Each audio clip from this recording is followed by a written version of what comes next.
Everyone, and welcome to the 65th edition of DF Direct Weekly. After several weeks/months of not much actually happening, which is not great for a gaming news and discussion program, we're at E3 time, or rather, it's Key 3 time. Summer Games Fest. Geoff Keighley, Geoffcon. It has happened. The main event was last night as we filmed this, and we actually have a lot of interesting stuff to talk about and a lot of non-interesting stuff we're not going to talk about.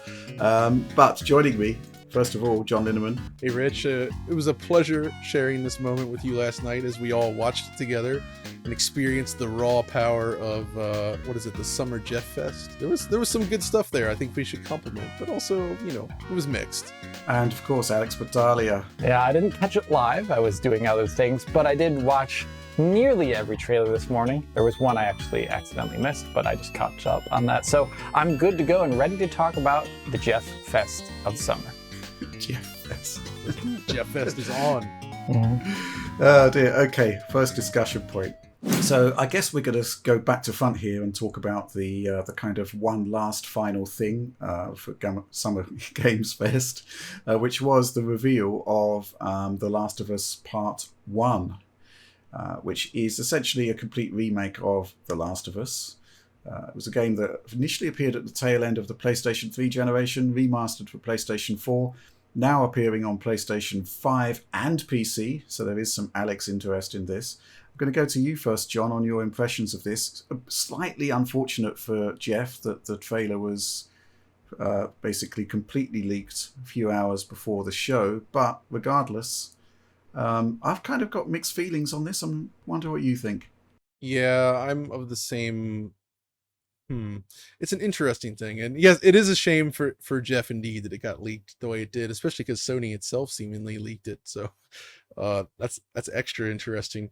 So yeah, this is one of those situations, and I guess the thing to think about is we just had the Demon's Souls remaster, right, at the PS5 launch, and I think most people agree that it was a really good, necessary thing. I think it's fantastic, but Demon's Souls 1 was also a PS3 game, just like The Last of Us, right? So it's actually a similar situation, except we didn't get the remaster on PS4. So this actually kind of more mirrors like the Shadow of the Colossus situation a little bit, I'd say. But the thing is, though, is The Last of Us was like Naughty Dog's last PS3 game. It really pushed the technology hard, and on PS4 specifically, it still looks good, right? Like the art direction has been achieved, the image quality is very, very good. It's a tricky one to remake because, as most people have already determined, it does look noticeable, like dramatically better in terms of technology, but just at a glance, it doesn't impress in the way that like, oh wow, this is a huge leap, right? It really looks like an evolution of T-LOO 2, as Oliver would say. In terms of technology, we've got to explain T-LOO. T-LOO, yeah, because he just dropped that. We were sort of discussing The Last of Us last night during Summer Games Fest, and he just dropped it as T-LOO. We were just talking about it, and he just like, T-LOO. I was like, wait, what did you say? T-LOO. I love it. Yeah. So from now on, it's T-LOO Part 1 and T-LOO Part 2. I'll do that. I love that. Yeah, so that's a thing now. But the thing though that makes this tricky, and when they compared it themselves, and when most people have compared it, almost everybody is using the cutscenes. And this is actually what I take issue with, only in the sense that it's important to remember that the cutscenes in The Last of Us, the original release on PS3 and PS4, are video clips. They're pre-rendered, right? And the fidelity and quality is noticeably better than what you get on within the real-time graphics, right? It is a big step up from that. So the few shots that have actually compared in-game to in-game show a much more dramatic difference in terms of like materials quality and lighting, especially like with the clicker, which you can see all of its normal mapped goodness on the PS3 of that era versus what they're doing with the new fleshy kind of material system that they added for The Last of Us Part 2, or T-LOO 2, sorry. So in that sense, I do think it'll be a noticeable upgrade more than people think based on the cutscene comparisons. And also I'd imagine the cutscenes will be real time as they were in T-LOO 2 and Uncharted 4. But beyond the visuals, I do think so. I'm not super jazzed about it. Like, I'm not sure it was super necessary, but since it is happening, I am at least very interested to see what they do with the gameplay, because I do think the core mechanics were greatly improved in the second game versus the original. They're far more tactical in terms of movement options, and just there was less, like the original game has you waiting behind things a lot. Like, you just go stand behind a chest high wall, duck down, you're watching your meters to check for noise from clickers and such, and it's just a lot of that, right? But being able to crawl through things through the grass and like basically add in all these movement options makes it a lot more versatile and fun to play through. The level design was wider and more interesting in the second game, and it does seem like they are making changes to the level design here, so there is actually potential that this could be really interesting from a gameplay perspective and more different from the original than, say, the Demon's Souls remake was, which was fundamentally the same. Absolutely, yeah, that's really exciting actually, because the AI in particular, I remember the first trailers for The Last of Us thinking the AI was on another level, and it wasn't in the actual final game, but it was massively improved in T-LOO 2. Massively. So, if they can port back all of those enhancements they made for the sequel into the first game and improve the gameplay. I agree, John, that the concept of producing comparison shots against a pre-rendered video, I guess it's a two-edged sword, right? On the one hand, it's good if your real-time graphics in this generation are better than the pre-renders from the one before last. But on the other hand, it's you're right, it's not a complete like-for-like comparison, really, of how the game is actually going to look for the most part. Yeah, curious stuff. Alex, curious about your take on this. Do you think it is like basically the T-LOO 2 engine? But yeah, because we've got Oliver taking a look at this one in much more depth, because Sony actually leaked a high quality asset, not the YouTube trash that we usually have to work with. It was stupidly high quality. It was great. I love that when Sony gives us like super high uncompressed footage. It always looks so good, and they've done it for T-LOO 2 in the past. But for this game, yeah, it definitely looked like a continuation of the technology. In environmental lighting, I don't want to talk about the character tech yet, because I don't know how they did it for this. It's hard to say. Like, they have those original performances. So back in the Uncharted 2 and 3 days, there was a lot more handcrafting of the animations for facial animations in Naughty Dog games. And then at a point in time, they switched to using a lot more reference footage. And I honestly don't recall off the top of my head exactly when that happened, but like things ever since Uncharted 4 especially is where it's like really about like actual, it's like more or less performance capture at this point. So I don't want to talk about the facial tech, but in terms of environmental technology, it definitely looked like all the, like the reliance on like indirect lighting that we saw in The Last of Us Part 2 it was also a big part of the design of The Last of Us Part 1, but it was very much so limited by the tech of the day and whatever the PS3 could render. And so now we're seeing that here. Say. Yeah, it was for sure for the time. Like, I still think the capsule shadow system was a pretty smart way to do things back then. And it had its certain look, and it certainly looks a way now.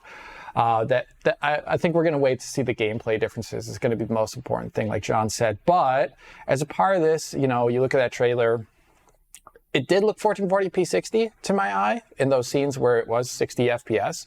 I didn't count it, but it's just like, I just kind of know what T-LOO 2 looks like these days.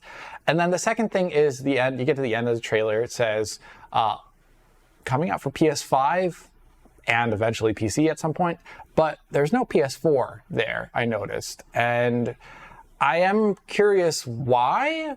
If we know that T-LOO 2 runs already on PS4, and they didn't show anything that looked dramatically different from T-LOO 2, I'm curious if there's something in the trailer that we're not noticing, or something that they have yet to show off that explains its technological exclusivity to PlayStation 5. I suspect it's less technological exclusivity and more just like a production thing where, it's easier to not have to ship a last-gen version, And I think part of this exercise is for Naughty Dog to get more up to speed with the PS5 hardware, which they originally said was the purpose behind doing the original The Last of Us remastered on PS4, right?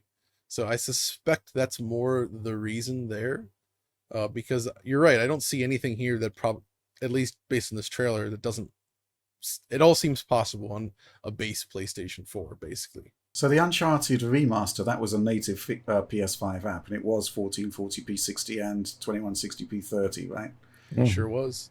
Okay, so that kind of all sort of makes sense to me now, because it would explain that they do have it's not going to be a back compat plus effort. They do actually have a PlayStation 5 framework.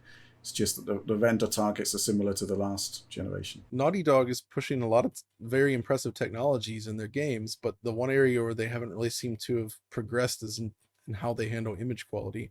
There's no real like image reconstruction here. They're still using kind of their same similar TAA, I think, from like the Uncharted 4 generation. I mean, I'm sure it's been improved, but I'm just surprised that they've just stuck with we're just going to do like this native non-dynamic resolution scaled rendering. Well, I am thinking of your Uncharted review, John.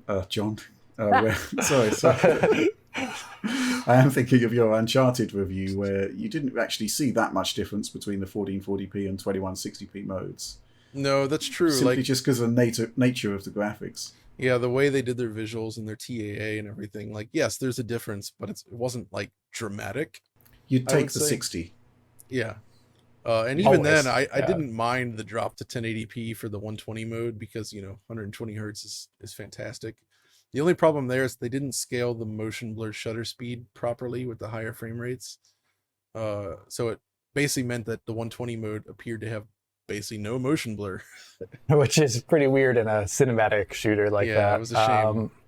Yeah. I mean, I guess I'm just curious because, they have all this time to reinvent certain aspects of the original game. Hopefully, like John said, the gameplay. But I am curious if some PlayStation 5 exclusive things do actually end up getting in there because, even though the world is going to rely on a lot of like pre-baked lighting based upon their T-LOO 2 a way of doing things, I still think they could probably do reflections better or something like that. They don't show up too often in a world like this one, but there's nothing wrong with them being great when they show up. So that would be something I would like to see actually if they could. An exploration of ray tracing would be really interesting to see. I mean, did we see any actual SSR usage in that? I can't remember. I think the beginning had it. If I recall, of the trailer. Yeah, that's right. They did show some reflective stuff, but there's not that much. But I do agree that because it's a fixed time of day, their current GI solution is actually really effective. And I think T-LOO 2 was probably one of the best examples of pre-calculated GI last generation, maybe on consoles.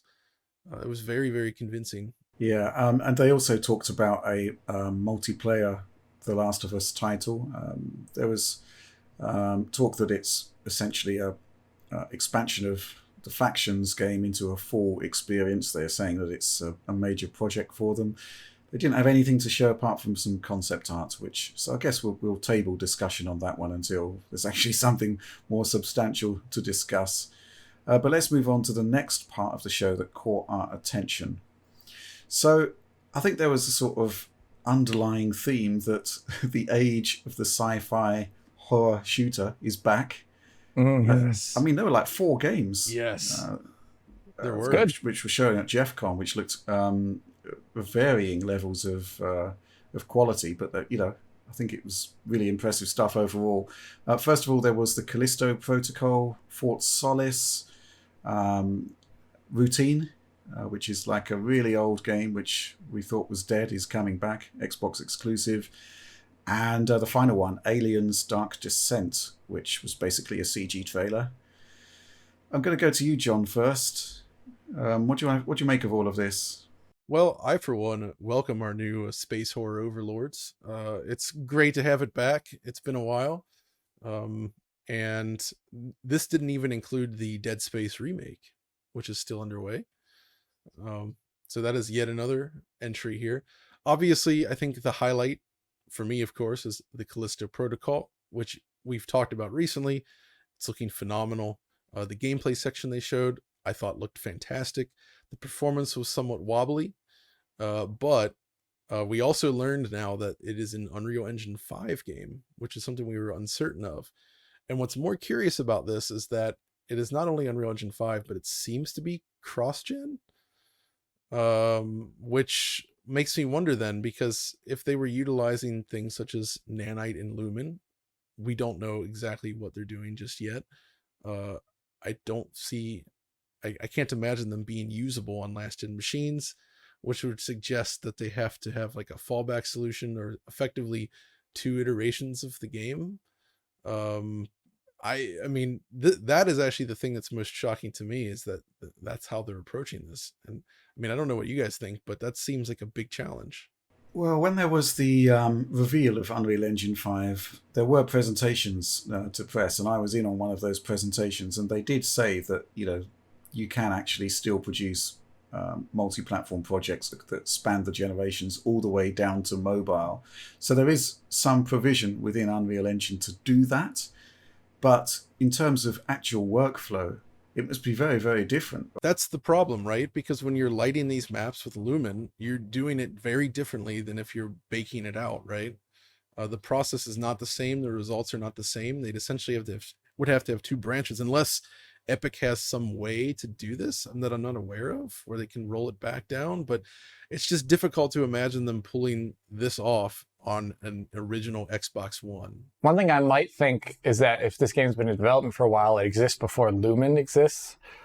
In which case, they maybe already have environments that have like, oh, we lined a cube map here. Oh, we're relying on SSR, and things like that. And then in the editor, you can change your, based upon your export, you can change what handles reflections and what your lighting is, how it's being done.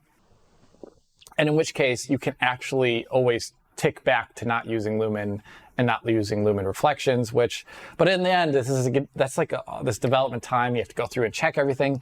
So I would be curious to see what they're doing when it does eventually comes out, if it does come out on those last-gen machines at all. And just visually, I was really happy with the trailer that they showed off. The gameplay trailer, John said it didn't run too well, but these things don't always have to run well. It's fine. No, exactly. We wouldn't be passing judgment on performance yet, obviously. No. It's far too early for that, but I'm very happy with it. But the fact that it was running not too great implies that probably there's something heavy going on there under the hood, which is good. We like that. I think they really nailed a lot of the animations and the way the gameplay trailer ended. I don't know. Did you catch the end of it? With the horribly disgusting death for the main character. That was extremely Dead Space. When we were on the call, I was commenting how those spinning turbines reminded me of Crysis 3, specifically with the motion blur applied. I loved it. And then, of course, he stepped into one and got absolutely turned into paste.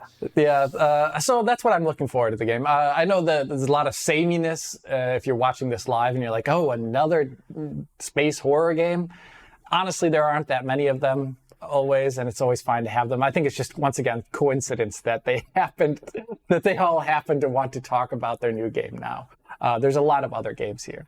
The combat actually was interesting to me, because I know Dead Space focused very much on removing limbs, right? Which is interesting, but I never found that it was quite as satisfying in terms of the raw impact of your weapon against each enemy. And this looks a little more traditional in a sense, and I feel like the combat loop could be notably improved. We'll see. I like how it looks in this demo. So we actually had 2 videos of Callisto Protocol. First of all, we had a highly stylized trailer. Then we had some actual gameplay. I mean, the first trailer, I don't think we should even show it in the direct, because it was just, I just looked at it and thought, we can't do a YouTube video on this. We just lose all the ad revenue straight off. It was horrific. It was, then, like the last 55 seconds are just straight gore the entire time. It's amazing. And then we actually got a second presentation, which was actual gameplay. And it was like, okay, I think we can work with this after all. But that criticism also kind of applies to Alien Dark Descent, which was all CG trailer, and then we got maybe 2 seconds of some kind of overhead It looked more like a tactical shooter, possibly. I don't know. John, let's quickly talk about this because there's not much to talk about, but it was in that quartet of sci-fi horror games. Yeah, that's right. And I guess first, I think we should compliment games like Callisto Protocol and also, as we'll say, Modern Warfare 2 for actually having gameplay sequences, because this is something we've been asking for in these shows. And I do think it made a difference doing trailer with gameplay sequence. That's not what we really got with the Aliens game, where it was primarily just like sort of a CGI sequence with little hints of what the game seems to be, which is an isometric overhead game of some sort. It's tough to say more about it at this current state. I mean, the Aliens IP is always rich for goodness. I mean, my favorite one of recent time is actually Alien Isolation. I think, Alex, you were also into that. That's solid. But I mean, it's hard. What did you gather from this? Because there's really not that much to say yet, right? What I immediately thought is that who is that? That's a Ridley Scott film. No, the second one's James Cameron, since it's Aliens. I was just thinking that the aesthetic of it is so amazing. Like when this has nothing to do with the technical aspects, but like when they show the soldier being interviewed as the framing device, and then it switches to him with like the helmet on. I was like, man, that Aliens movie is so good looking. And that's what I thought. So I'm excited for it in the aspect of, I think that the Alien and Aliens aesthetic is, it's basically the entire inspiration behind the retro technical aesthetic that we see in a lot of things these days. I think that's mostly where it comes from. So seeing that again, but once again, I have no idea what it's going to be like in terms of a game, because we have our Alien Isolations here, and then we have our Aliens Colonial Marines, or whatever it's called, right here. You've got varying degrees of success of turning this IP into some sort of really good game. I just hope it's more of the former than the latter in this aspect. There was also Fort Solace, starring Troy Baker and Roger Clark. Unreal Engine 5, again, apparently. Was there much to actually dissect here? Was it another trailer? Was it a gameplay reveal? Didn't they showed some first-person footage, but it looked a little bit more stylized, I think. That's the one, right? Yeah, it was kind of stylized. It had very realistic character rendering. I noticed that. I would imagine that's exactly, the UE5 aspect coming in there pretty heavily. But once again, it was a little bit light on understanding what the game was about. So, I don't know, are you just kind of traversing around space corridors there? Does it take place partially outside in a vacuum or areas of harsh environment? It wasn't exactly clear about what the main gameplay loop is, so it's a little bit hard to... it just looked fine. It just looked good, like UE5 stuff. I was thinking of something else and looking at it here. Yeah, no, it does. This is the one that had that really nice rover shot at the beginning. Yeah, that was amazing. Yes. That was good really looking. Nice. Yeah, this does look visually great as well. So, just wish I knew more what it's about. Yeah, it's hard to say much more. Mm-hmm. So, what about routine, Alex? Thoughts? Okay, so I think this is cool because this is one of the first games that is this originally a UE4 game, or is it actually something else originally? I actually want to... It's been lost in time. It's been a long time. I want to say that it was a title that when it came out, that I was actually really happy with the visual quality they showed off for it back then. And they were already showing off a lot of things that they once again re-showed off in this trailer, like the CTV weapon thing that they have the character holds in their hand. That's also in the original trailer there. And it was just kind of amped up, even more so, the use of motion blur. I really loved the CTV low fidelity thing when it's brought up, and it has a different frame rate than the main screen. And you could really tell that they had an amazing attention to detail there. Also with the robot enemy type that they showed off. The PVM, they had a CRT monitor on its side right at the top of the escalator, which was lovingly rendered, which looked fantastic. And then it seemed heavy on chromatic aberration, but in this case, that I think it works well in the same way that it worked in Alien Isolation. It fits certain vibes, and this has that vibe. Lo-fi aesthetic was really well achieved here. But it's been in the oven or rebooted for so long. I'm curious actually, because usually reboot projects, they may come out again and you might be wowed by their aesthetics, but then you realize that the game is kind of a bit of like glue and tape, and it's like you can see that there was a lot of time that was put into reworking it at some point. I hope it doesn't actually have that, and I hope it's actually like a really nice experience. It does look decidedly different though, like the tech and everything behind it. Like it doesn't look like it's sharing any of those old assets either. So I mean that I think the last trailer was from 2016. It's been some years. I'm just surprised that it exists at all.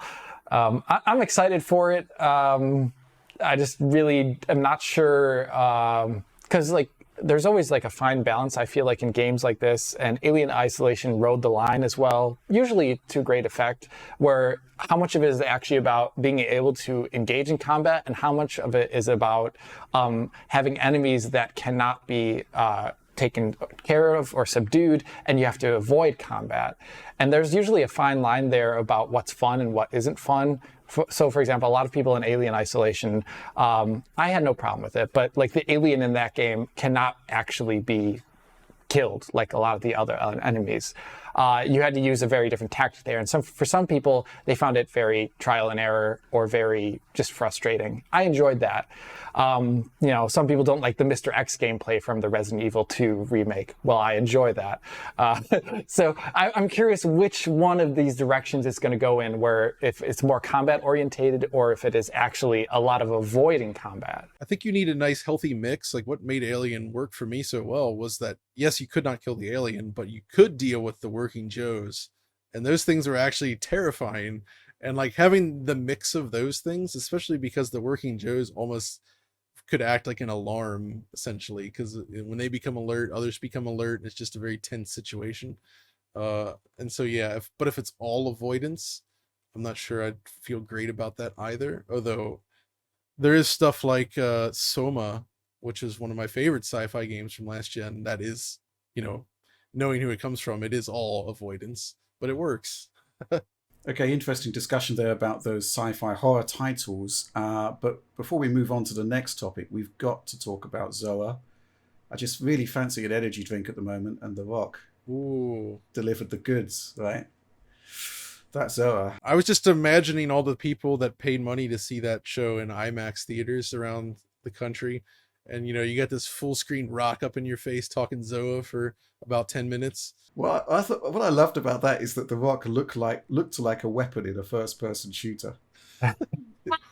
It's like, you've got your BFG, your machine gun, you can bring out The Rock. Is it? The Rock.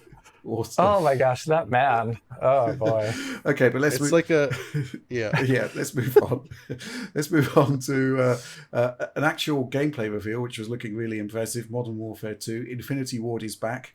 The team that developed the Modern Warfare reboot delivered a extended gameplay trailer, actual gameplay, and it was looking really impressive. Activision PR followed up with some details on the technology. A new physically based materials pipeline, allowing for state-of-the-art photogrammetry. I thought they were doing that in Modern Warfare 1. Maybe they've upped it. A new hybrid tile-based streaming system, PBR decal rendering system, world volumetric lighting, 4K HDR, as well as a new GPU geometry pipeline. All of this in service of a massive cinematic campaign. They're also talking about a new advanced AI system. I thought the trailer looks really impressive. There were some performance drops, but I don't have any doubts that Infinity Ward will sort that by launch based on their previous E3 showings. Game was looking really, really strong, but I guess there was not much in the way of anything that we hadn't seen before from a Modern Warfare game. John? No. Before we talk about the game, though, we got to settle this. What do you guys think?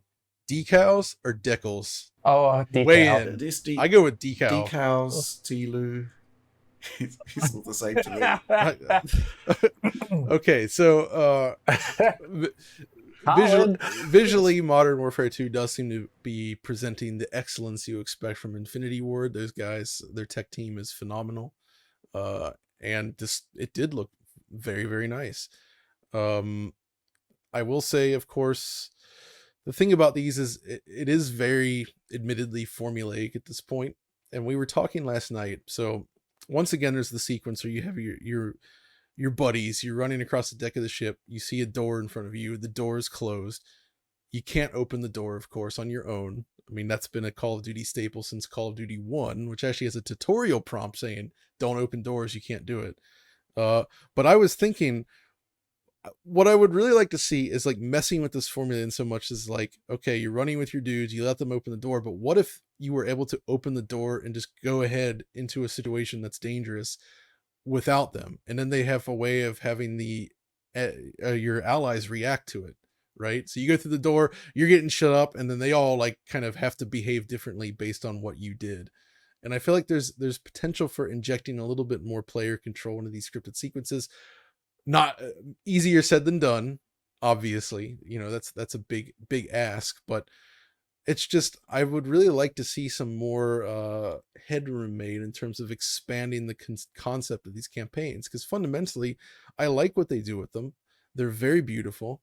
The action does look pretty fun, and I have to admit the ship environment was reasonably wide, right? So it wasn't just running down a tunnel, but it is still very clearly based on, okay, here's a scene that happens, you follow exactly what the scene is going to do, and then you do the next scene, and it's just, you know, plays out like that, which is not how a lot of classic shooters, or even now more modern shooters, function. Like, we've kind of moved away from that, and they have not moved with it. So that's my only criticism kind of thing that I was thinking about in terms of the game design itself. But of course, you know, the technology there, you could definitely see it's a nice evolution from, I would say, every Call of Duty. I mean, Vanguard, I think, looked really nice on its own. Vanguard had some really good streaming systems. Some of the later levels were quite open. And yeah, so I think there is a lot of Vanguard stuff that's been evolved still further, possibly in this one. It's quite interesting, though. The next gen, it is quite ironic that opening a door is actually a next gen feature, because the reason it's closed is so it can stream in the new stuff in the background on a last gen hard drive. So yeah, door opening is, you know, when we can actually open the doors for ourselves, it will be next gen. What if they do Splinter Cell style, even like replaying that recently, and it's like you can click on a door and then you can choose to open it in degrees. Right. Yeah, that's fun stuff, man. Splinter Cell's so cool. I would like to say, so I'm of John's opinion here that, you know, I like what I see in terms of a visual thing usually. And I also think they have a very specific mood. Like I did actually fall laugh when the one dude opens the door ahead of you. He's like to your right-hand side. He's a helmet grunt, so you don't care about him. He opens the door, he gets immediately shot. The character next to him says, "Man down," and then tosses a grenade where he just immediately was. So, like, I don't know. Like, they don't care about their teammates in this game, apparently. Well, I'm reading about the AI here, Alex. The game also features a new advanced AI system. Enemies and friendlies alike across campaign and special ops act tactically using combat and cover maneuvering techniques that would be second nature to a tier 1 operator. So, you know, chucking grenades at your fallen teammates. After your friends. It's tier 1 operator stuff. Expect the unexpected. Yeah, I did laugh pretty hard when that happened, but it was great. It sets a mood, obviously, for what these kind of campaigns are. That's what they're about. Technically, though, it was actually pretty hard to see the evolutions there on the tech that I saw in Modern Warfare 2019. And one of the things that I really liked about Modern Warfare 2019 was the embracing of, at that point in time, hardware ray tracing. I thought it actually really cool ray trace shadow system. And, you know, in like this trailer here, there was, you know, like really obvious SSR, really obvious shadow maps. So I would be curious in the 2 years, or how many years has it been now? 3 years. Jesus Christ. 3 years plus almost since Modern Warfare 2019, if they've been iterating on however they want to embrace ray tracing. I want to see if maybe they haven't just shown it off in the trailer here yet, or maybe if that's something that they can't bring out to the engine right now. It's interesting. 2019 had it for PC only. Right. And then the Cold War game had it on the next gen consoles, and it was just shadows. It was shadows, and it was just shadows on console, but on PC they also had ray traced ambient occlusion. Ray traced ambient occlusion. But then yes. Vanguard Did that have any ray tracing features? No, it did not. But I think it's because it's so confusing for us, and they're two separate engines. Even though they look so stupidly similar in a lot of ways. Like, you just look at the like, I don't know if it's just because the way the gun moves on screen, but if you were to tell me, like, which one is which, I would have a hard time there's telling three you. different engines, right? If you consider Treyarch as well. Well, yeah. Wait, was Vanguard wasn't... Vanguard was IW8, which is the Modern Warfare engine. I think the reason there's no RT on Vanguard, I think it's fairly obvious. It was quite a troubled development, so I don't think they had the luxury of doing that. But they did do some really, really nice stuff in there, just not RT related. I guess we need to see more. We just had like a vertical slice, as it were, of gameplay. But let's move on to the next game. I think we talked about this a little bit last week. Street Fighter 6 Guile was revealed. Alex, do you still not like the look of the game? I still don't like a lot of the rendering aspects. I did enjoy that. I like the way we got a preemptive groan from John there. Well, okay, so I want to praise two things. I do like the in-between moments between the gameplay. Like, they show like little funny cinematic snippets, which are they're funny looking, and I also like when some sort of special move is done. They pull up like a comic filter on some things, on some aspects of the screen. I think that looks pretty good. But the one thing that I unfortunately noticed, and not just because I'm nitpicking, is because like the rendering is so high fidelity, but like when Guile runs the comb through his hair just stays still. And it looks actually weirdly in that moment. I'm like reminded of like, so we're like in between comic book looking and we're in between like hyper realism, but like the uncanny valley is there. So I don't know, but gameplay wise, it looks like straight Street Fighter. It looks great. You got me, Alex. You're right about the hair. I noticed that too, and it was like, oh, that could be better. So that's one area where there is work to be done. But in terms of what they showed, I thought Guile's new design was awesome. I love his like jean suit, I guess, was kind of zipped up as onesie there.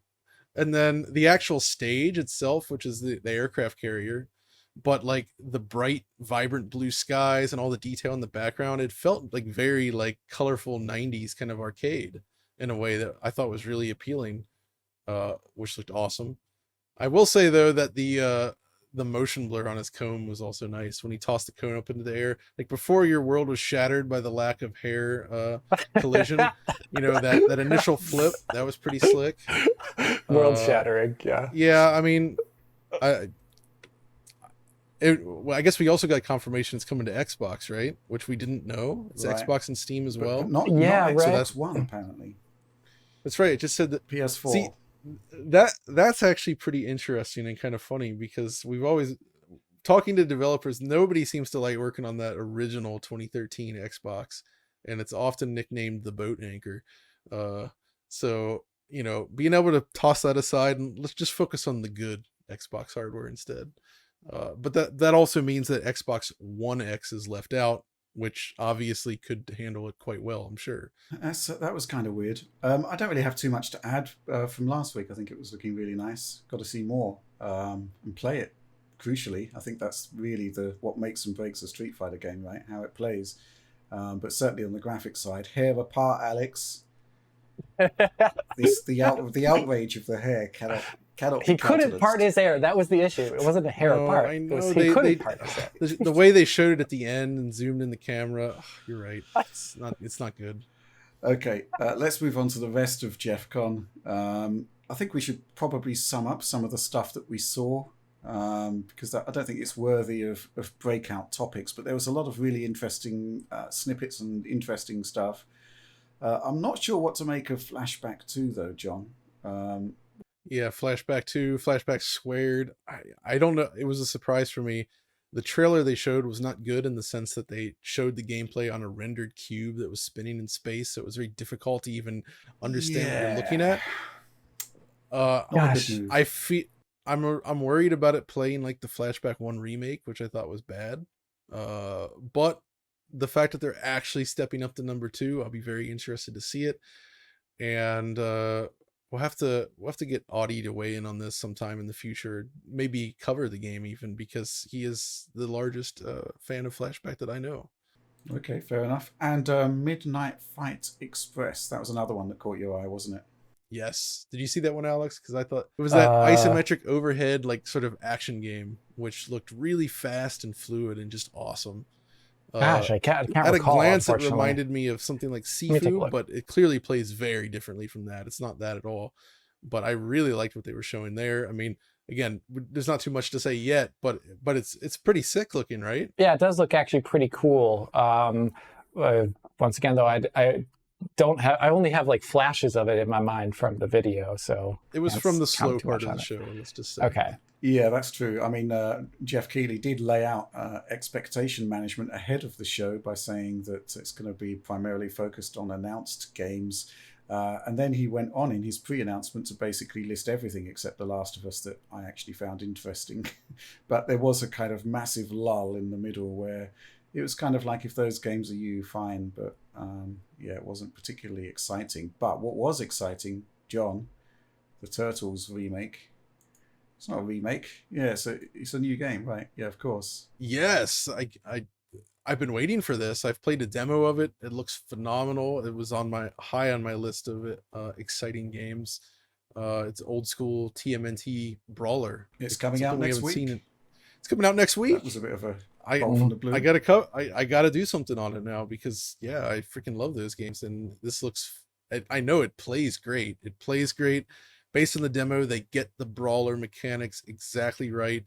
I believe T-LOO is doing the music on it, which, you know, he very good musician, did Sonic Mania soundtrack.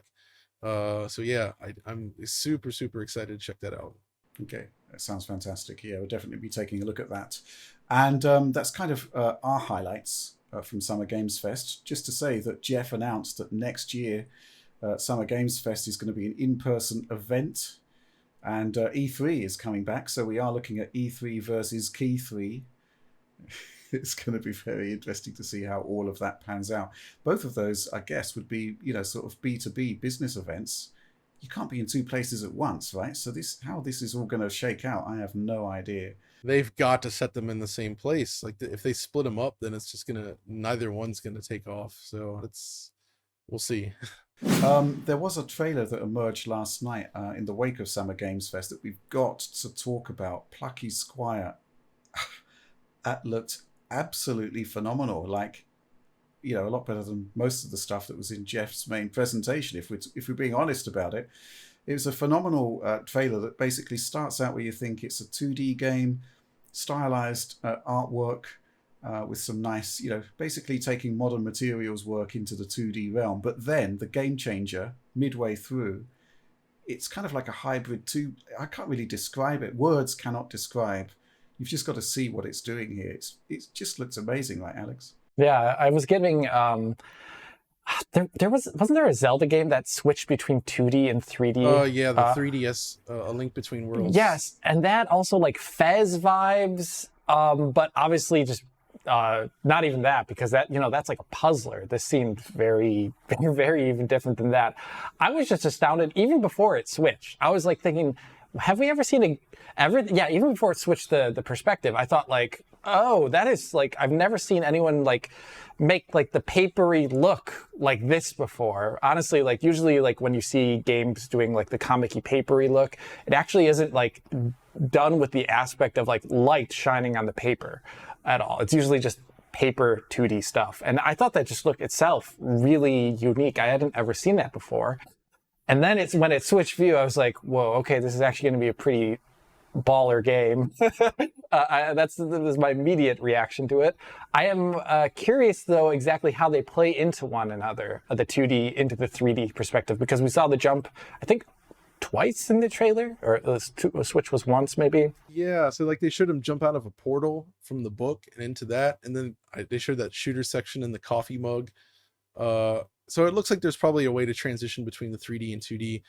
A game that actually does this already, and maybe not to this degree in terms of real world sort of materials, but Super Mario Odyssey on Switch has those sections where you run into like a wall or into a pipe, and then it switches to the old 8-bit style pixel art for the enemies and structures, and you kind of like it walk around the 3D structure but in its as a 2D game, and then pop back out. And I think they use pipes to do that. So, but it was that was cool. But this looks more ambitious in that you're literally interacting with like real world objects and like kind of moving in and out of the 2D space, and just visually the art direction and the fluidity of everything looked phenomenal. But I think the thing that was most kind of confusing or interesting to me is at the end they revealed the platforms, and it was next gen only, but also Switch. Oh yeah. And I'm like, Yeah. Have we seen that before yet? Like the Switch to next gen only, like port. It's going to be interesting. I can't recall off the top of my head. That it's kind of funny. Poses a lot of questions, doesn't it? When, for example, when it was zooming into the book in like the first 10 seconds of the trailer or so, like when it's moving towards the book, I was thinking like this is some really exquisite rendering for what is just going to be like some sort of plucky platformer game. And then it turned out that's actually what the game looks like. I honestly, for some of the visual aspects here, I can see how they could bring them to Switch. But, you know, just like in terms of like resolution and communicating that feel of that paper look, I'd be really curious to see how like that holds up on the Switch at all, because it's pretty great. The thing about any of this stuff with scaling is, from what I understand, scaling something up is a lot easier than scaling it down, right? So I would assume that this game has been targeting that class of hardware from the beginning, whereas if this was like built specifically and everything was arted up in a way that's like, okay, it's only coming to next gen, and then you announce a Switch version, that seems like that would be a lot more difficult to pull off. So I'd imagine they factored this into it from the beginning. I wouldn't be surprised if this was even maybe a last gen game internally originally, and then at some point they just decided to drop them. You know what I mean? Because it's just like, that's a lot of extra work, right? Because that effectively becomes, if you do last gen, it's 4 more versions to worry about, which, you know, it's a lot of work. We quickly got to rattle through a few more news stories that have emerged. Next one, Halo Infinite's campaign co-op. It's getting a public test in July. I'm not quite sure when it's actually going to be incorporated into the final product. But John, you had something to say about this, right? I mean, co-op is crucial to Halo. I've been waiting for this to drop for months, because playing through Halo with my son is one of my favorite things that we've done with games together. It's really a great time.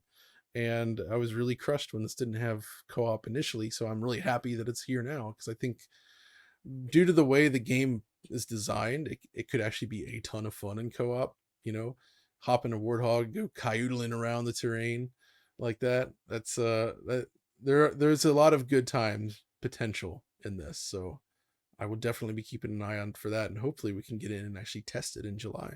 But what I'm unaware of though, did they mention, does it do split screen co-op? That is the question. I think there was a leak showing a campaign. I mean, maybe it was a fake, I don't know, but it should do, but who knows?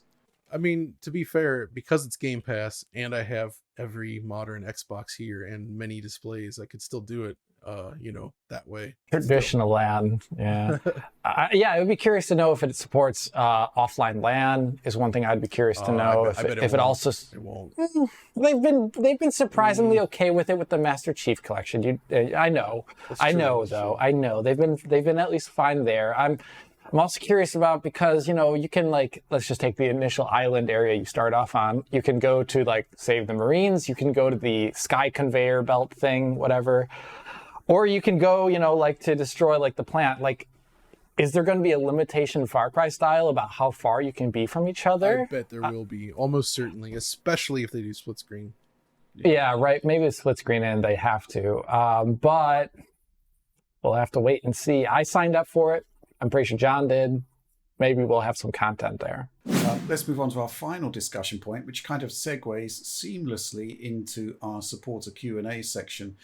This week there was the reveal of the Apple M2 silicon that's going to be in the new wave of their lower-end laptops, the MacBook Air and the MacBook Pro 13. They're also talking about enhancements to the Metal API, which seems to be bringing it broadly into line, possibly with DX12 Ultimate and Vulkan. But something that caught the eye of our supporters was MetalFX upscaling. Now, obviously, we do a lot of content on upscaling. It is part of the future of gaming in order to increase quality by not having to paint as many pixels. A couple of questions here. First one from Overbridges. At WWDC this week, Apple announced the third version of their Metal Graphics API. The headlining feature being MetalFX upscaling, with the first games to use it being Resident Evil Village and No Man's Sky. What are your thoughts on this? Something the DF crew will be interested in looking into. Another question from Tortoise.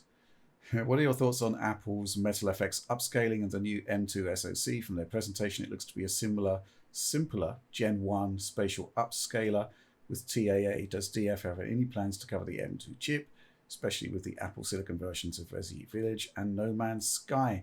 I did look at the presentation for this, Alex. It looked like they were two separate things, the spatial upscaler and the TAA.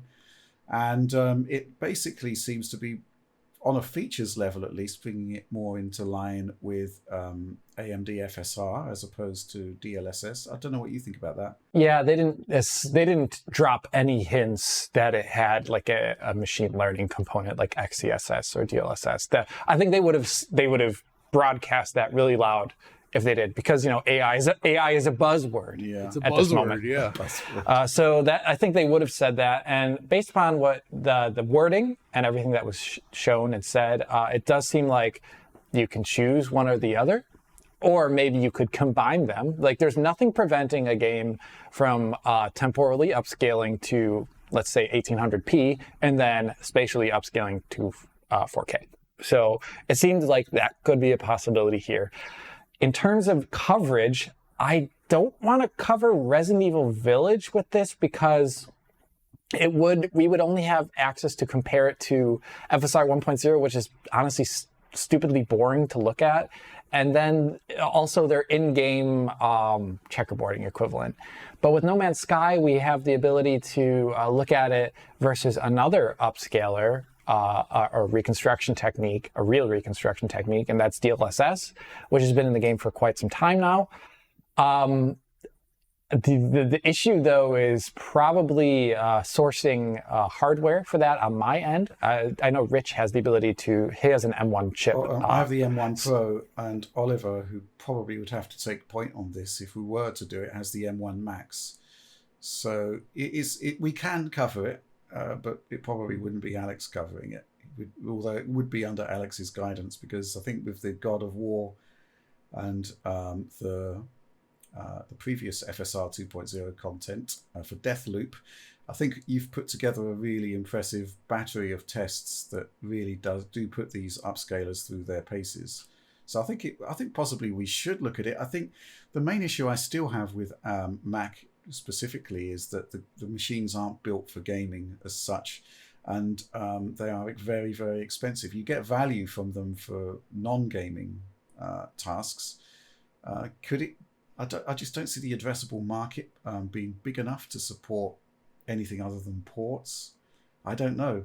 But if these are native Apple Silicon ports, then I am definitely interested in taking a look at it. It could be interesting to look at for these ports. It could be less than the GPU stuff, but I think maybe CPU performance would be interesting to look at, because that's what makes the M1 Silicon actually most interesting to me, is its departure from x86. Apple literally said, screw you, Intel, and they went their own route, which is interesting. So that would be the interesting aspect to look at from my perspective, less so than MetalFX.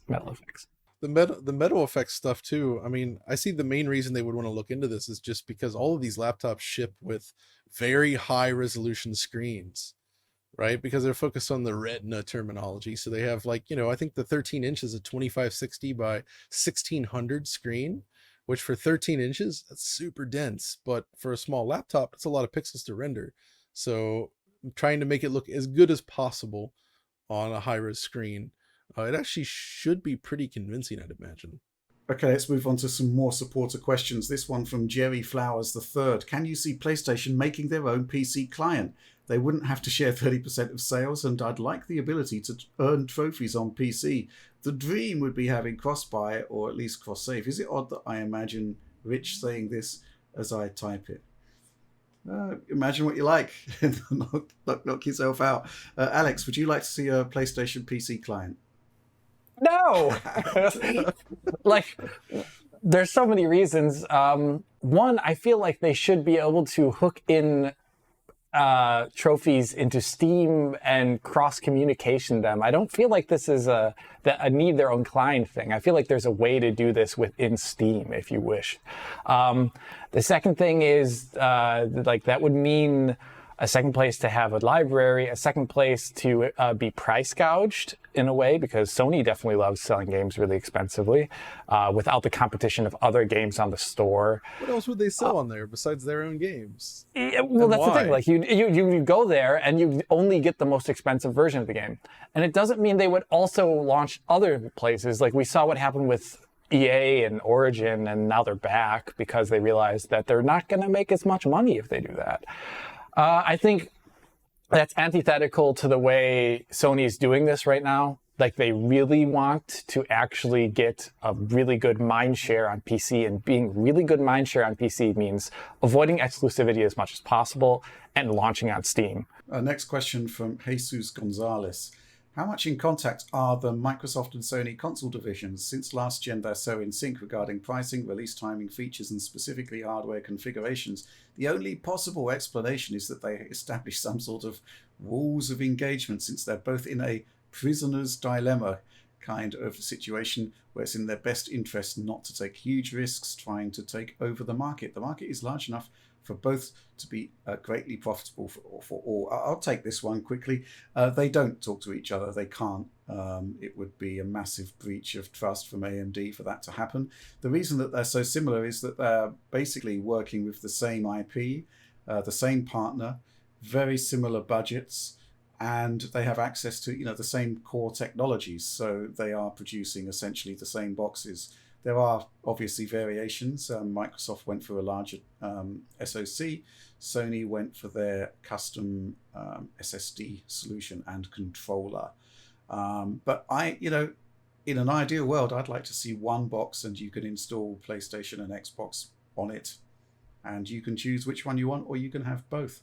Because we have the situation where, bizarrely, we are getting both console manufacturers producing very, very similar boxes. But, that's just my personal point of view. Let's move on to the next question. Greetings, DF. Richard, my memory may be a little bit fussy, but I seem to recall you mentioning you still have a working launch day PS3 during one of the Sony E3 conference videos. If that is indeed the case, what is your secret?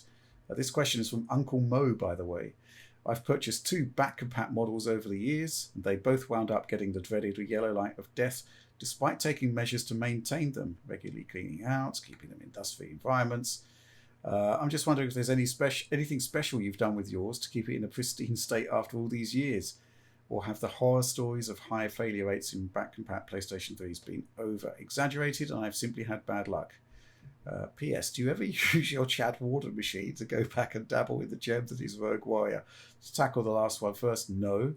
I haven't done anything special with my PlayStation 3, but however, it is actually the second PlayStation 3 I had, because the first one failed a couple of months after I bought it. That in no way imbues it with magical properties. I just think that, luck of the draw, right? Not every machine can fail, but I suspect most of them would. John, you've got my other launch PlayStation 3, which is the test unit, which is also still holding up, but we kind of want to take preventative measures to stop it. This problem has been solved some years ago, and so the whole yellow light of death thing, people have found, reballing, reflowing, all that fixes it temporarily, but that's not actually the issue. Apparently, the real issue is these NEC token capacitors that fail. They're responsible for current filtration and conversion in order to stabilize and give necessary current to the needed components. When those fail, that doesn't happen, and you're getting the yellow light of death. And people found that, I think they're saying here it was used up until the 65 nanometer. cell RSX era. So everything before that used these old capacitors, right? And those are the things that are failing, and essentially it seems like replacing them, and there does seem to be replacements here, basically solves the problem. So that seems to be the issues. You got to find a compatible capacitor kit, change those out, which is not easy to do, by the way. So you want to get it serviced by somebody that knows what they're doing, and then you should be good. Bob's your uncle, as they say. I mean, those launch PlayStation 3s, the NTSC models in particular are worthwhile because they have full PlayStation 2 and PlayStation 1 hardware back compat, which means you get to play PlayStation 2 over HDMI and PS1, in fact. That's kind of like why we want them. They're really nice machines. That original one was super over-engineered. It's packed with features. It's really nicely made. And it does seem to be quite fixable now. So if you have an old yellow light of death one and you want to keep it alive, it looks like there is a solution. Final question from Q UK. Hello, DF. I really enjoyed the DF Retro Extra old E3 presentation watch-alongs. Is there any chance we are getting more of them? If so, I think the 3DS announcement, Connect announcement, and the January, not E3, Switch presentation are great candidates. I'll go to you again with this since you're Mr. DF Retro, John. I think that would be a swell idea. What do you gentlemen think? We should do one of those. Yeah, I think for some of these, since I have less connection to them, I would really love if Audie tagged along because he has a greater connection to some of this hardware than I do. Like a 3DS, I've never even owned a 3DS. Have you ever played a 3DS? Like ever? Yes, I have. Okay. Yeah, I have. Yeah, sure. What did you think of the 3D effect? It was interesting at the time. I actually had a hard time wrapping my head around how it was being done until I had to read up on it because I just didn't get it. I just didn't understand how they were doing physically. But then when I read online that some games ran better if you were to turn the toggle down, I thought like, oh, would I really want to use it in that aspect? Most are the same, but... Most are the same? Okay. So, well, in that case, it's interesting, but it's like... It's also dead tech. Like, I don't think we've seen it ever since in anything. It's really a shame because the new 3DS, when they added the eye tracking feature, is really great because it keeps it very stable even when you move your hands around, and it's a neat looking thing.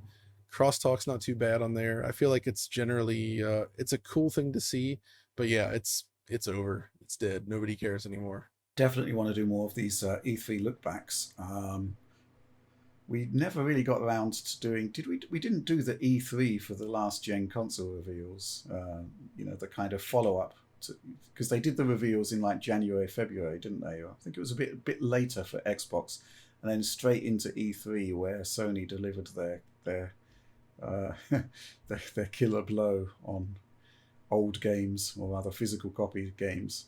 So there's a lot of material there. Connect announcement might be quite amusing. I mean, there's some good stories there from the sort of behind the scenes presentations. Were you there? Did you do the poncho thing? I was there, yes. And I arrived literally the same day, so I was absolutely exhausted after like a trip from, it was a massive trip, yes. But the poncho thing, I was there. And the Gamescom Project Natal, I was in that presentation as well, where you could play Burnout with your hands and feet.